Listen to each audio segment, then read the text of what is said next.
Kay Tormino, Zixibo. Ay, hujita customer ama lawyer kano ni hidap se lawyer le ramine. Oh, hidap se lawyer le ramine ko. Ado zi isagi minga le ko ta habi ko. Ay giming Romita. Diba? Sanggol siya Romita. Leifam zi kadai dino. Se jangan ngai makhale kai. Jangan ngai makhale kai dene ko le bi zi ko. Tu huzik akoi mafam se tawrisi detox tawbo ure adega hydroxyl tawbo ure tongan ba makhal gi masjid senagadaba kanosi machak sing koina mayamda onjari ado detox tawbuse masi kana basi kari no duga detox na tawdoiba thawak si kai kai to thambi Sam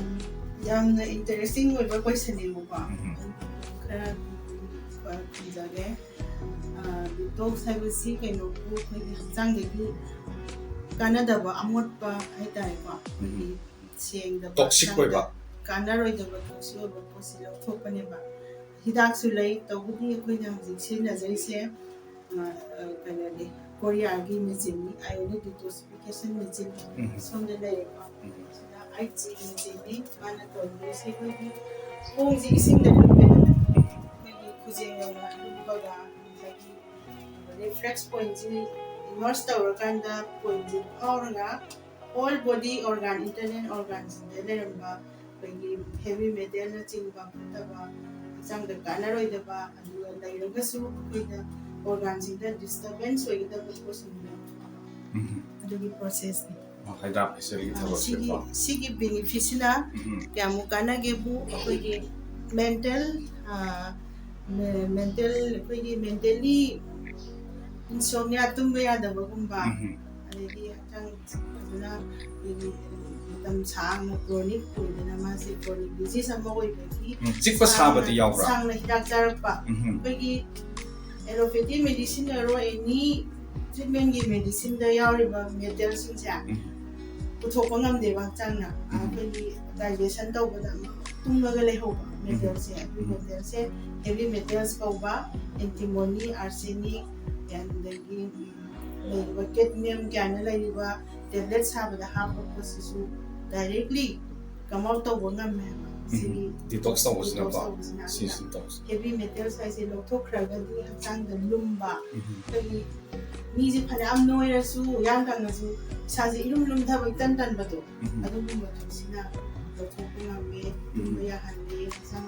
singdina uri mapangad kalalle roina sigi sigi point by point hai lai oh detox ki thawak se ko ada masai sta koi gi hojiki matam si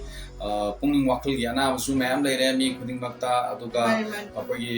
phet henjana chasanba meat henjana chaba adai boiler marang kaina chaba mayam chasan thakchin badagi koi hakchang da toxic or ko su mayam ama leire masida koi gi tang chikpa gumba adai khutsa jingjing lawu gumba sugumba phawa ana ba mayam su leri mi oi ka ta lifestyle change tor pasina masina maram warga simu mayam si tor kuma tamda hujiki detox si tawusna khara makai dor su hantan bangam bagi upai du leibra kamai hoi yam hena leibra zani adi akoina kumang thok kumandaba thon bangandaba leidana chen jong chana bangandaba hansing bangan sonba singse akoina mapan thokpada khong hambada kumang thon bangandaba pose detox tawraga thokhabanina saidi ma blood circulation je hena stimulate tawhanba ngamma adiba layeng matamdasu hena mateng pangba ngamba chang cleansing process haitare singna na clean oina laitargadi anabasu yam kana naroi complication lairoi na matungda hidak chabagi side effects yam wangaroi plus onda sai haibigi badu matam gi kogi boiler chaba thakpa gi sin achinjati thorlakpa koida metals yam form tawraga leiba nung ka su basi handan doi yang thaba sai China gi oiba hana Korea gi China gi treatment gi kodamani haitare China bani oh si amaga silai asimanga ai haijage sini kitang thoktirok sisina kai dongnam sisina is a kinds of treatment makalamani exercise ꯍꯥꯏꯇꯥꯔꯦ treatment ꯍꯧꯖꯤꯛꯀꯥꯟ therapy ꯍꯥꯏꯅꯩꯁꯦ ꯁꯤꯗ ꯑꯦꯀꯨꯄ꯭ꯔꯦꯁꯔꯒꯤ ꯄꯣꯏꯟꯁꯤꯡ ꯂꯣꯏ touch ꯇꯧꯔꯒꯅꯦ ꯑꯩꯈꯣꯏ ꯂꯦꯞꯄ ꯐꯝꯕ ꯑꯗꯒꯤ ꯎꯞꯄ ꯆꯦꯞꯄ ꯃꯥꯒꯤ ꯍꯛꯆꯥꯡꯒꯤ ꯕ꯭ꯂꯗ ꯁꯔꯀꯨꯂꯦꯁꯟ ꯌꯧꯗꯕ ꯍꯛꯆꯥꯡꯒꯤꯗꯣ ꯁꯤꯗ ꯑꯩꯈꯣꯏꯒꯤ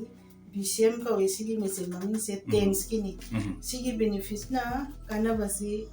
ꯋꯦꯠꯁꯨ ꯍꯟꯊꯍꯜꯂꯦ ꯑꯗꯨꯒ ꯕ꯭ꯂꯗ ꯁꯔꯀꯨꯂꯦꯁꯟ ꯐꯍꯜꯂꯦ ꯍꯛꯆꯥꯡ ꯐꯅ ꯂꯩꯍꯜꯂꯦ ꯑꯗꯨꯒ ꯑꯩꯈꯣꯏ ꯍꯧꯖꯤꯛꯀꯥꯟꯒꯤ ꯑꯦꯔꯣꯕꯤꯛ ꯖꯨꯝꯕꯥ ꯑꯦꯛꯁꯔꯁꯥꯏꯁ ꯋꯥꯛꯀꯤꯡ ꯆꯠꯄ ꯉꯝꯗꯕꯁꯤꯡ ꯑꯁꯤꯗ 45 minutes 시즌나르게디과 아주기 베니핏도 짭짤한 방법이 후식 레이제 마펌지 까다이제 가네 해비버 장안게 마칼레까 장안게 마칼레까 거 미니 핵 한고 마텀다 가마이나 하이르게 티라가디 가마이나 이라이나이나 방법 ngoni misi jagaas haidi esmasi mai jam interest hoy ai jom ta chatke gaina khalak pa kana gumna lakhe gaina khalak tardi jaga se kamaina taro thir kadai 장안게 마칼레까 야포트 만aktegwa kogi lambi ani changpham leire humbu leire ko harba rom de jangsu yare adegi moirangdi tudum line da haragana tabung kholam khai di changsu yare yapote changsu yare